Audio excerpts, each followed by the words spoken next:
Muchas gracias, Ruth, por esta iniciativa. Me parece fantástica y pionera, además. Así es que mil gracias por ser una de las participantes. Bueno, pues yo soy Eva Camarillo, soy licenciada en Biología Molecular y Celular por la Universidad Autónoma de Madrid. Hice un máster en Neurobiología en la Universidad Libre de Berlín, mi doctorado en Medicina Regenerativa en la Universidad de Galway, en Irlanda, con una beca Marie Curie en un proyecto europeo en el que desarrollé en una empresa biotecnología enfocada a redefinir la terapia celular, Ocean Therapeutics. Allí tuve también la oportunidad de hacer una estancia postdoctoral con un proyecto europeo para crear un sistema cerrado de aislamiento y crecimiento de células en 3 dimensiones. Fantástico, para la farma ahora es fantástico. Bueno, mi carrera profesional empezó mucho antes, en Madrid. Hice un grado formativo de grado superior de diagnóstico clínico y eso me abrió las puertas del mundo laboral. Primero en el Hospital Clínico San Carlos de Madrid y después en una industria biotecnológica en Madrid, preparando vacunas de DNA y después desarrollando el primer medicamento huérfano de células mesenquimales para enfermedad de Crohn en España. Versiones mucho más desarrolladas de aquello que hicimos hace 20 años, pues hoy se comercializa a través de Takeda y llega a los pacientes. Así es que un orgullo profesional y español, fuera de España. Estas experiencias me han facilitado trabajar donde estoy ahora, en el Hospital Universitario de Zúrich, en el Departamento de Reumatología, en el Servicio Experimental, donde estudio las bases biológicas de las enfermedades reumáticas. ¿Vale? En reumatología, la medicina regenerativa está en desarrollo. Y el análisis predictivo también, pero no podemos hablar de medicina regenerativa pensando solo en terapia celular. Medicina regenerativa la tenemos que pensar en los derivados de las células y esos activos, esos principios activos que son capaces de regenerar células, ¿vale? No voy a entrar en mucho detalle en la medicina regenerativa porque ahora mismo no me dedico y hay muchísimas cosas que creo que primero tenemos que desgranar. En cuanto al análisis predictivo, también está en desarrollo y si lo comparamos con otras áreas, aún queda mucho camino por hacer. ¿Vale? La siguiente diapositiva. A ver.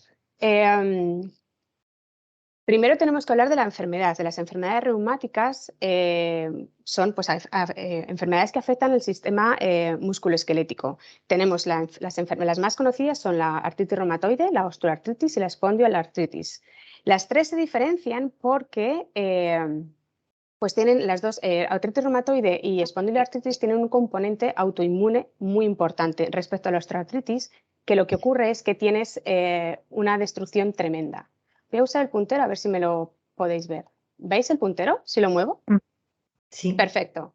Vale, pues este es un ejemplo típico de artritis reumatoide, esto es un ejemplo de osteoartritis y este de espondiloartritis. ¿Veis? En la espondiliartritis, la columna vertebral es la más afectada. En la osteoartritis hay una degeneración tremenda de las rodillas, de las articulaciones, pero sobre todo de las caderas. Sin embargo, en la artritis reumatoide son las articulaciones las que sufren más. Y es una inflamación, es una enfermedad larga. Larga en cuanto al desarrollo. Desde la primera vez que aparece una inflamación hasta que te diagnostican que tienes artritis reumatoide pueden pasar hasta 8 años. ¿Por qué? Porque va a través de episodios. Es decir, tú tienes una inflamación, un tiempo, se va, vuelve, se va, vuelve, se va. No lo resuelves hasta que se quede instaurado. Tiene un componente autoinmune, ¿vale? ¿Dónde ocurre? ¿Qué es lo que pasa? Ocurre en las articulaciones, en una parte muy específica de las articulaciones. Esto es una articulación, imaginaros una rodilla, un dedo, lo que queráis. Entonces, esta parte de aquí es el sinovio, que es la membrana que recubre la cápsula, ¿vale? Que separa los dos huesos.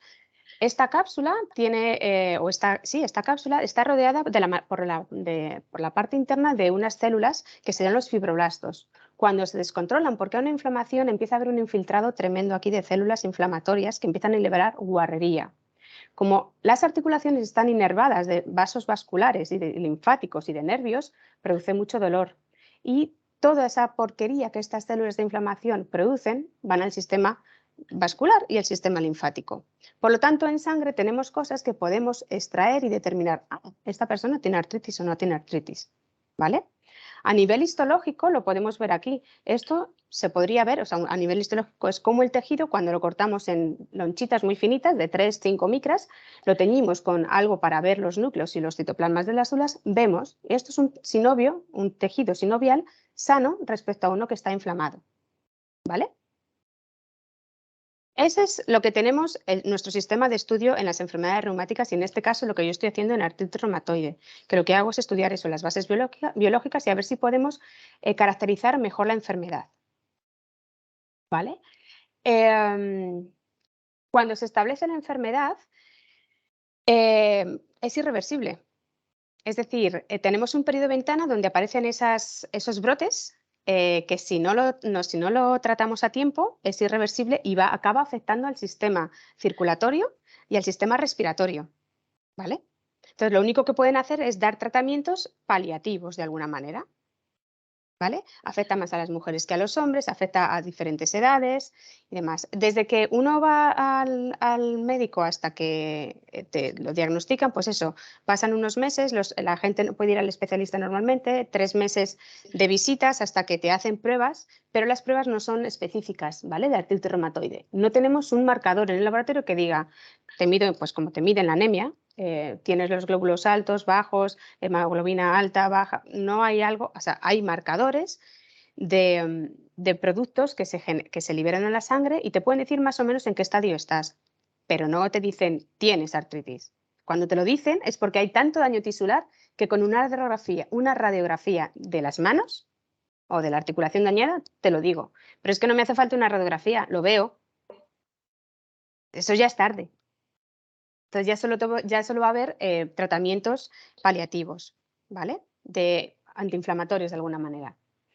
Entonces, sí que podemos predecir la artritis. Ya hay modelos, hay estudios en los que, basados sobre todo en datos clínicos, se puede predecir muy bien la artritis reumatoide, incluso con características sociológicas se puede predecir, es decir, podemos predecir si un paciente tiene fibromialgia, artritis reumatoide, osteoartritis, dependiendo de cosas que le han pasado en su vida, dependiendo si está muy triste o no. En el sentido de que si está triste estoy hablando de depresión profunda. Hay pacientes que están afectados con artritis reumatoide que acaban teniendo una depresión profunda porque no pueden manejar el dolor, los brotes, ¿vale? Pues esos datos también sirven para predecir, ¿vale? Pero es que también ahora, hoy por hoy, tenemos los devices estos que llevamos en la mano, en la muñeca, de actividad y sueño. Bueno, pues si mides las etapas de actividad y de sueño, pues también puedes predecir si una persona tiene artritis o no, o va a tener un brote o no. Eso es súper interesante porque son datos pasivos, ¿no? Pero lo que nos interesa son, sobre todo, a mí que trabajo en el laboratorio, los datos de laboratorio, ¿vale? Bueno, pues hay algunos estudios con datos de laboratorio que nos indican que esas células que están inflamadas, que liberan todas sus guarrerías, por decirlo de alguna manera, de la inflamación al suero, a la sangre, ¿vale? Y de ahí extraemos el suero, podemos determinar con un 100% de fiabilidad que un paciente tiene artritis o no. Eso también es muy interesante. Y si luego nos vamos a características que se miden en unos test mucho más complejos como de expresión de marcadores o de polimorfismo de nucleótidos, de lo que se compone el genoma, pues también podemos predecir si hay diabetes o si hay diabetes no, si hay artritis o no, ¿vale? Que nosotros podamos predecir que un paciente tiene una enfermedad no significa que vaya a ser tratado. De hecho, está por la asociación o la Sociedad Europea de Reumatólogos, se sabe que solo el 20% de los pacientes caracterizados o predictos o catalogados como que tienen artritis se tratan de manera óptima. Y aparte los tratamientos que hay son efectivos en un 65%. Eso es muy interesante también. ¿Y por qué? Pues porque los tratamientos que hay para la artritis reumatoide están dirigidos hacia una molécula que se llama el factor de necrosis tumoral, el TNF. Entonces, esta molécula se libera por las células inflamatorias en muchas enfermedades, no es específico de artritis reumatoide. Entonces, si nosotros creamos una molécula o utilizamos una molécula que bloquee eso que esas células están liberando, pues ya lo tenemos. Hemos creado o hemos parado el daño de alguna manera, pero es que no todos los pacientes responden bien. De manera que si creamos test o modelos predictivos que podamos decir, este paciente va a responder bien a este tratamiento o no, pues ya estamos prediciendo también cosas, con datos, con números, con cosas de laboratorio. Es decir, lo podemos hacer in vitro. Podemos coger las células de un paciente, ¿vale? Con artritis, podemos ponerlas en cultivo en el laboratorio, podemos añadirle fármacos y podemos ver si van a responder o no antes de darle el tratamiento al paciente. Y si no responde, pues no se lo damos, ¿no? Eso es muy interesante, o al menos a mí me lo parece. De manera que sí, que el uso de la inteligencia artificial es una herramienta muy potente y no solo para predecir la enfermedad, sino para predecirla en estadio temprano y para predecir el tratamiento, pues eso, la respuesta a un tratamiento y específicamente en artritis reumatoide, pero en todas las enfermedades que tienen un porcentaje de efectividad de tratamiento es muy bajo, un 65%, vale, efectivamente, estamos haciendo que los pacientes tengan estén tratados, pero eso no significa que vayan a mejorar del todo. Lo que sí que se ha frenado con todos estos tratamientos son las amputaciones. Antes se amputaba, se hacía una joint replacement, es decir, tanto daño tisular que hay que quitar esa parte y poner una prótesis. Y gracias a esas prótesis, los investigadores pueden trabajar, porque es mucho tejido para estudiar. Ahora no se puede investigar de esa manera porque no tenemos muestras de estudio. Hay que irse a cadáveres o hay que irse a técnicas súper precisas de biopsia líquida o con agujas muy finas para llegar a esa zona y poder aspirar un trocito de tejido. Y de ahí estudiamos, ¿vale? Cuando comparamos con otras enfermedades, la inteligencia artificial en reumatología no está muy desarrollada, pero se basa, yo creo, en lo mismo en que se basa todos los modelos, es decir, en 4 pasos donde hay proyectos exploratorios para validar un modelo predictivo comparado con los datos clínicos. Después se desarrollan algoritmos, ¿no? Que mejoran ese diagnóstico y después algoritmos que van más a la toma de decisiones y finalmente el algoritmo que te decide si realmente te facilita, o sea, un tratamiento personalizado para ese paciente, que es lo que realmente quieres hacer, ¿no? Con todas estas predicciones, tratamientos personalizados. De alguna manera es como yo lo entiendo. Y para esto, pues tenemos que conocer el sistema con el que trabajamos. Para mí esto es lo que somos. Somos una media de 70 kilos con 5,5 litros de sangre, con 30 billones de células, 5 tipos de tejidos, 78 órganos y contenidos en 5 sistemas. Tenemos 200 tipos de células, ¿vale? Y si nos fijamos en las células que tenemos, solo un 4,2% son eritrocitos, esas células que nos oxigenan. Tenemos casi el doble de células musculares que de grasa.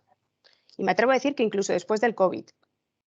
¿Vale? Tenemos un 14% de otros tipos de células y una matriz extracelular bastante, ¿cómo se dice?, extensa para la cantidad de cuerpo que tenemos. Es decir, tener 34% de cosas que están ahí sujetando o interaccionando con las células es mucho. Pues eso, hay muchas cosas que no se conocen todavía. Y encima no estamos solos. Tenemos 48 billones de bacterias, 60 de virus y unos miles de millones de hongos. Pues esto es una sopa tremenda, ¿vale? Y eso es lo que estudiamos. Y a nivel de hoy lo hacemos a nivel celular. Estamos en la era del single cell. Es decir, estudiamos una única célula para ver la complejidad que tiene para después extrapolar, ¿vale? Estamos en una era en la que he dicho que single cell y cuando nos ponemos enfermos, en el laboratorio lo que hacemos es coger ese tejido, ese sistema, ver esa complejidad e intentar desgranarla. Nosotros somos exploradores en los laboratorios, no somos investigadores, de verdad, somos exploradores. Lo que hacemos es, empezamos a buscar, o sea, hay una enfermedad que afecta a este sistema, a estos órganos, a estos tejidos, a estas células. ¿Dónde está el daño? Y empezamos a buscar y a buscar y a buscar y a buscar. A veces encontramos cosas que son útiles, otras veces que no. ¿vale? Y las técnicas que tenemos para buscar eso están basadas en 3 tecnologías que a lo largo de los últimos 20 años han hecho maravillas. Están basadas en biología molecular, ¿vale? La genómica, la biología celular con la citometría. Citometría es medición de células, sin más. Tenemos aparatos para medir las células. E histología. Cuando digo histología, tejido celular. Y siempre pensamos en el microscopio, ¿vale? Bueno, pues esto es tremendo cómo ha cambiado. Antiguamente, cuando trabajamos con biología molecular, pues estudiábamos los genes pues de esta manera, mirando si se expresaban con una lámpara de radiología. Hoy por hoy los medimos en un chip, metidas las células en bolitas de aceite y las pasamos por unos medidores, o sea, unas cosas que dices, madre mía, o sea, tremendo. Es un cambio de paradigma tremendo. Estas son todas las cosas que podemos hacer con los genes en la biología molecular. Tenemos que pensar que cuando hablo de biología molecular, estudiamos los genes, tenemos que pensar en el ejemplo, para mí es el del ovillo de lana. Nosotros, antiguamente, esto es como si tuviésemos ovillos de lana y mirásemos si se expresan o no. Ahora ese ovillo de lana lo estiramos entero y lo secuenciamos. Vemos cada trocito, cada milímetro de ese ovillo. Eso se puede hacer ahora súper barato. Antes no se podía hacer. Ahora puedes tener un test de estos de 23andMe que te dice todos los genes que tienes, cómo está todo. Impresionante. Pero es que en biología celular también ha cambiado muchísimo. Biología celular para mí es la primera tecnología que define single cell. ¿Por qué? Porque lo que haces es pasas por un flujo líquido células alineadas una detrás de otra, como soldados. Pasan por un detector, ¿vale?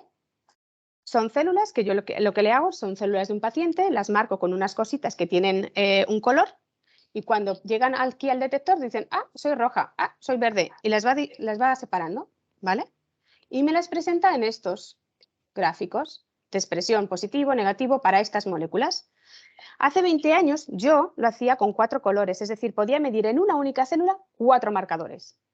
Hoy mido 60 a la vez. La cantidad de datos que da eso es tremendo, es ingente. No podemos medirlo de la misma manera que antes. Ni siquiera el software de análisis es igual. Tenemos que enterarnos, quiero decir, tenemos que practicar y aprender todos los software de todas las máquinas que utilizamos. Porque todo es tan novedoso que la base la tenemos, pero todo ha cambiado muchísimo. Y si ya vamos a mirar cómo funciona el microscopio, pues bueno, ahora no me veis, pero llevo gafas de culo de botella, pues porque me he tirado la vida mirando detrás del binocular. Hoy por hoy, y bueno, hace unos años ya se empezó a utilizar pues eso, cámaras asociadas a los microscopios para que nosotros pudiésemos ver lo que estudiábamos en pantallas. Y hoy todo pasa en una cajita, automatizado. Pasamos de los binoculares a una pantalla, de una pantalla a la automatización y de 2 dimensiones a 3 dimensiones y encima con la genética y encima podemos hacer zoom. Bueno, es maravilloso. O sea, esto es un ejemplo, por ejemplo, de un tejido que se ha marcado con un montón de marcadores. Podemos mirar hasta 60 marcadores en un mismo tejido. Podemos hacer zoom. Esto es citometría en chip. Esto es bestial. Es increíble. Podemos decir con este detalle si esta célula es María y esta es Rosa. ¿Y qué hacen juntas? Es impresionante. Pues todos esos datos hay que saber manejarlos, hay que saber entenderlos, ¿vale? Si ahora nos trasladamos volvemos a casa, volvemos a la artritis reumatoide, ¿qué es lo que hacemos y qué es lo que nos interesa? Ahora que sabéis la tecnología que usamos. Pues nos interesa el artritis reumatoide si estas células de aquí, las que están en el sinovio, han proliferado. Porque si han proliferado, han producido una hiperplasia, va a producir mucho daño y mucha inflamación. Si ha producido una inflamación, ¿qué tipo de moléculas ha estado soltando? Y aparte, hay unas células que son súper interesantes, que son los fibroblastos, que son las primeras que fabrican colágeno. Y ese colágeno es lo que paraliza muchas veces el movimiento, ¿vale? Bueno, pues hoy por hoy en los laboratorios lo que podemos usar son todas estas técnicas de secuenciación de genoma de las células para poder determinar qué cosas hay alteradas y qué no. Pero estamos hablando de una tecnología que es que tiene muy poquitos años. Todas estas de secuenciación de diferentes cosas, secuenciación del DNA, de la metilación del DNA, que son cosas que le pasan a la secuencia del DNA, del RNA, de luego cuando se transcribe a proteínas, los metabolitos que interaccionan, todo eso se ha desarrollado en menos de 10 años. Y lo usamos en el laboratorio y queremos implantarlo a nivel clínico, es decir, que yo como paciente voy al hospital y me digan, te vamos a coger una muestra y te vamos a hacer todo esto. Yo, maravilloso, firmo ya. Pero para eso todavía queda un poco, ¿vale? Y la bioinformática va a estar, o hace bastante, o sea, nos ayuda muchísimo. Yo diría que es primordial porque tenemos que integrar todos los datos que recibimos. Todo esto tenemos que entenderlo en las capas diferentes, pero también juntas, porque luego esto se puede hacer un merge de todo y se pueden ver tipos de correlaciones, ¿vale? Como aquí, por ejemplo. Podemos ver cómo los datos que han pasado en el epigenoma afectan a los datos recibidos por la transcriptoma, por el proteoma, por el metaboloma y por el microbioma, ¿vale? Y nos da un fenotipo, nos da una huella. Eso es lo que buscamos, una huella molecular y celular de cada enfermedad, de cada paciente. Pues esto es más de lo mismo. O sea, lo que estamos buscando al final es un estudio multidimensional, ¿vale? Pero no solo que cada uno nos valga por separado, sino que además cada uno esté como integrado uno dentro del otro, ¿vale? Y aparte, estos modelos de integración de datos hay que validarlos. Igual que los marcadores en el laboratorio, hay que validar los datos, hay que validar cómo se estudian.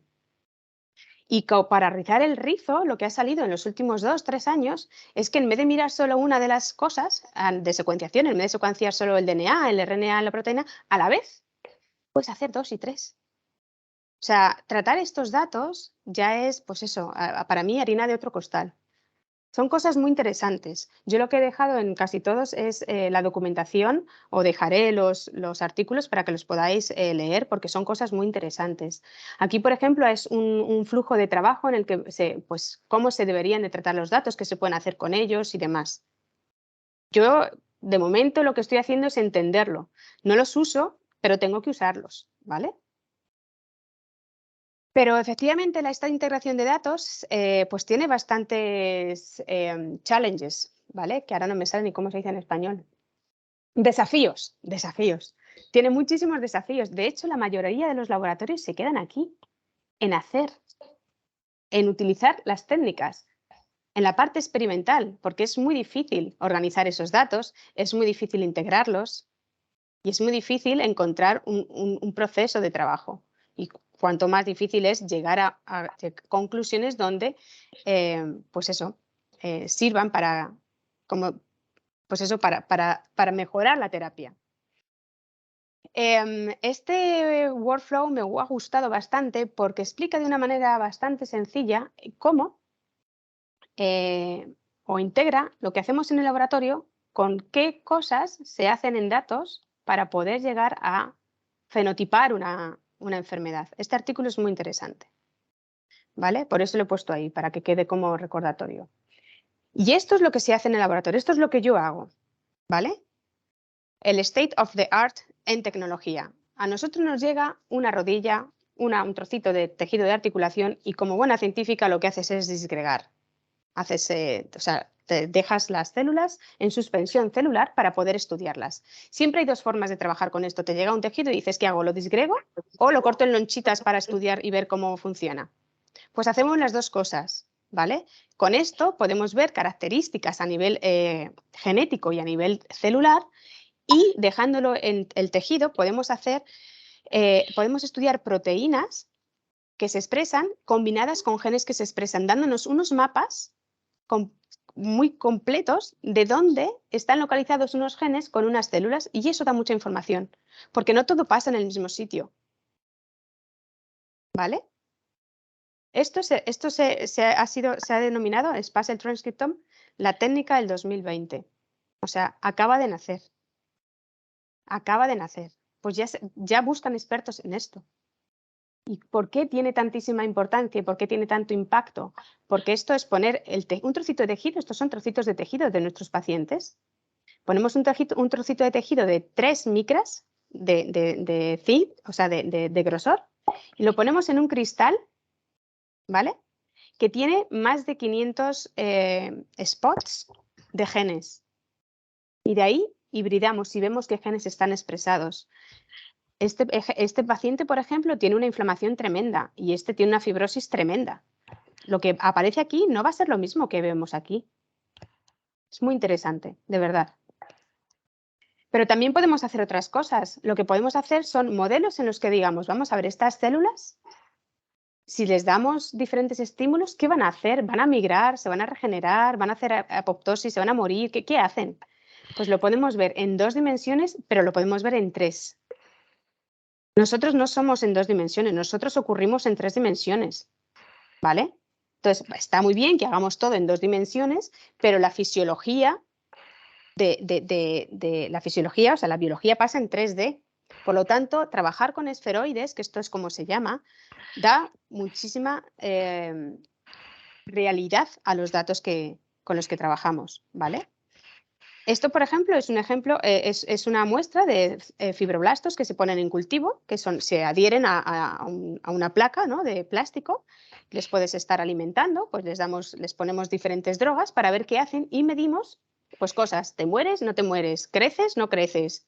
Cosas. Y lo mismo decimos, ¿y en 3 dimensiones qué harías? Porque lo que pasa en 3 dimensiones es que tienes diferente...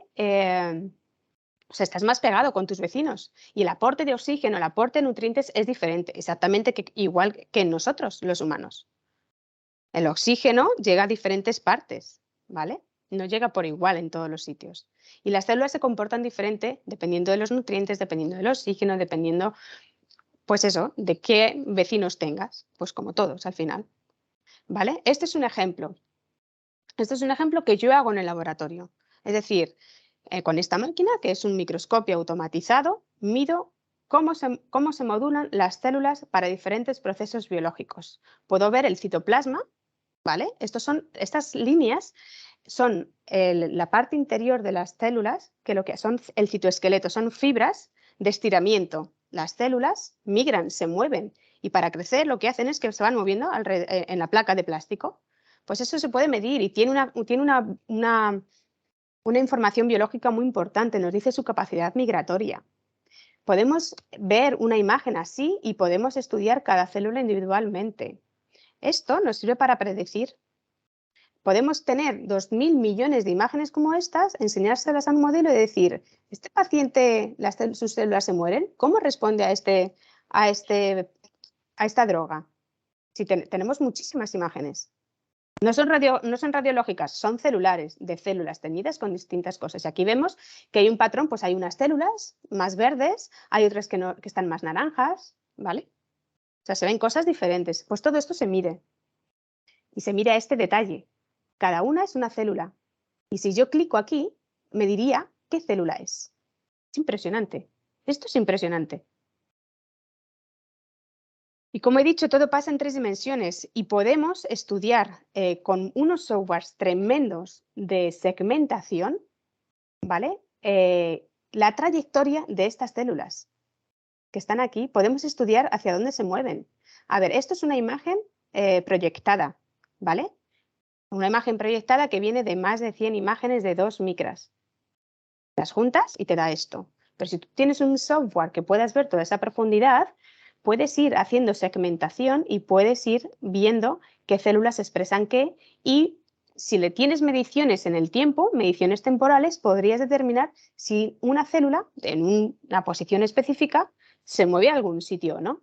Porque eso también es importante, dependiendo de la droga que le das.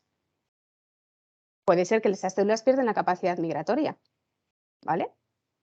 Eso es muy importante. Este es un ejemplo que, por ejemplo, yo hago en el laboratorio. O sea, yo tengo mis células, mis fibroblastos del sinovio, del paciente, y le digo, pues le voy a dar drogas, le pongo un control, le doy drogas. ¿Qué pasa? Pues que con una droga que se me mueren las células. Con otra droga, el esferoide crece y con este se me empieza a mover. Pues que eso es importante. Pero tengo que medirlo, tengo que transformarlo en números. Y para eso se necesitan software de segmentación y para después conseguir que esos datos analizarlos con modelos predictivos y demás para ver si podemos determinar Imaginaros, estas drogas pueden ser tratamientos que se dan normalmente a pacientes. Pues puedo ver si para este paciente la droga 2 le funciona o no. Eso es predictivo, eso se puede predecir, se puede utilizar para diagnosticar. Y de los datos de cada uno de ellos, pues tenemos todo, o sea, podemos medir en todos los compartimentos que estamos midiendo, podemos hacer mediciones en todos ellos. Estos son los núcleos, que se ven muy claramente, se pueden segmentar fácilmente. Esto es pues un color en uno de los canales y este es otro, para las diferentes drogas que he estado utilizando. Ese es el nivel de detalle que tenemos. Y no es que lo haga yo, es que esto se hace para hacer estas cosas, que son maravillosas, que puedes determinar cómo el ambiente, con lo que os he dicho, el oxígeno, los nutrientes, los vecinos, pueden cambiar tu destino.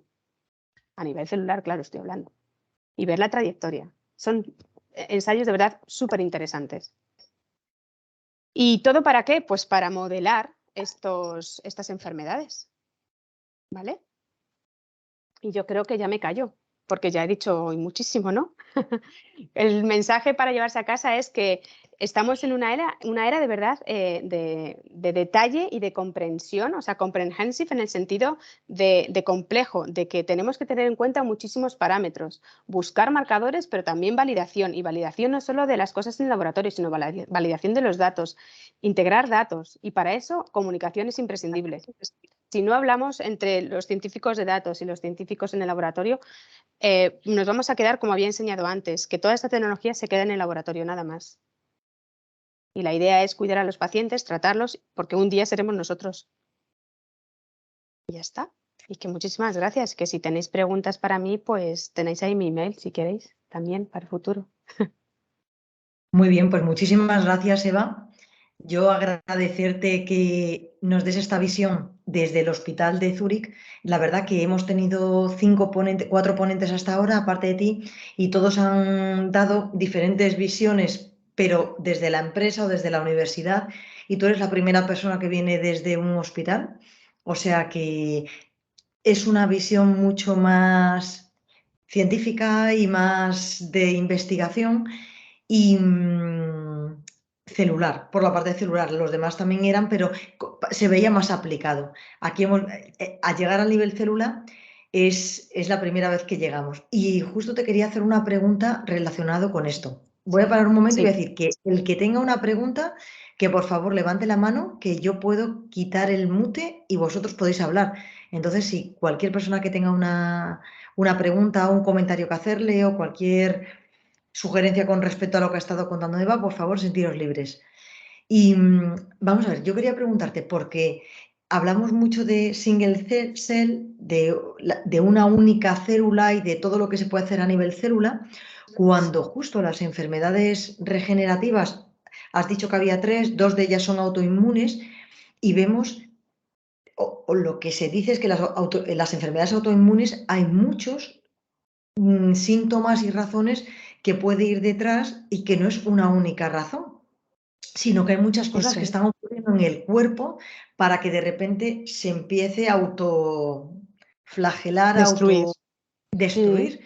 Entonces, me da curioso que justo hagas tanto hincapié en la terapia de single cell más que en verlo en un conjunto.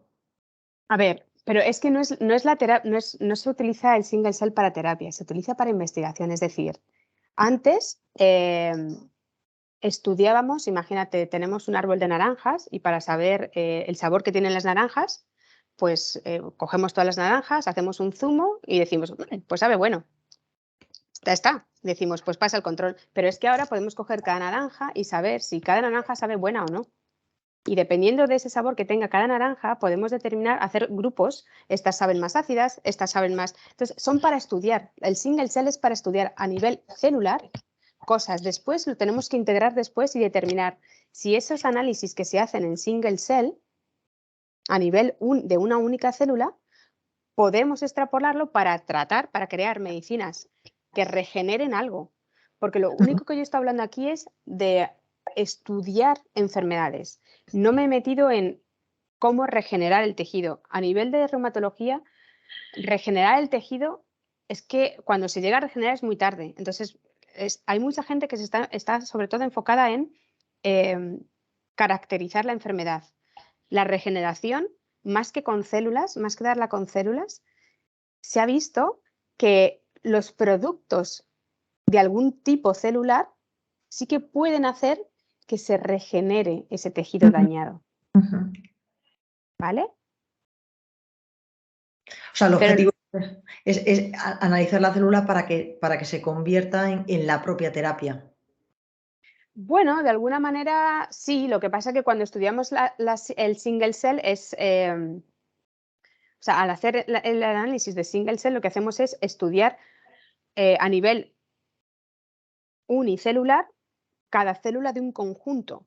Es decir, dentro de la rodilla tenemos células de fibroblastos, ¿vale? Que son los que dan el soporte. Tenemos, si hay inflamación, tenemos los linfocitos T, los linfocitos B, los neutrófilos, todos. Si hacemos single cell significa que ese tejido lo disgregamos y ahí en esa sopa tenemos células solas, sueltas. Y tenemos aparatos que son capaces de decir, solo una, solo una, solo una, y voy midiendo cada una. Antes no se podía medir cada una, con muchas técnicas. Ahora se puede medir cada una. Se puede medir cada una desde la citometría, desde la histología y desde la biología molecular, desde todos los aspectos. Por lo tanto, es como un nivel más detallado, es decir, nos bajamos hasta el nivel celular. Bueno, incluso te puedes bajar al nivel genómico, que es lo que estábamos viendo con toda la biología molecular, pero después tienes que volver para atrás para ver todos esos datos que te dan a nivel celular, cómo se traducen, si hay conjuntos de datos que se pueden hacer dependiendo de lo que expresen esas células. Claro, más claro, no por la parte de análisis, sino por la parte de terapia. Pues perfecto. Y tenemos una pregunta de Ángeles, si ella tiene el micro, si quiere puede decirla, si no la leo yo. Vamos a ver si lo toma. Lo digo en voz alta, si tampoco pasa nada. Nada, yo quería preguntarte, pues, si has visto crecer el número de científicos que se interesa por estudiar ciencia de datos, o si directamente ves que el laboratorio tiende más a contratar científicos de datos especializados en la ciencia de datos y no tanto en la biología, para que colaboren entre ellos. ¿Tú cómo lo ves? Bueno, yo creo que la gente más joven sí que opta por hacer un máster de Data Science y acercarse, ¿sabes? Como que dirigirse un poco más a ese aspecto.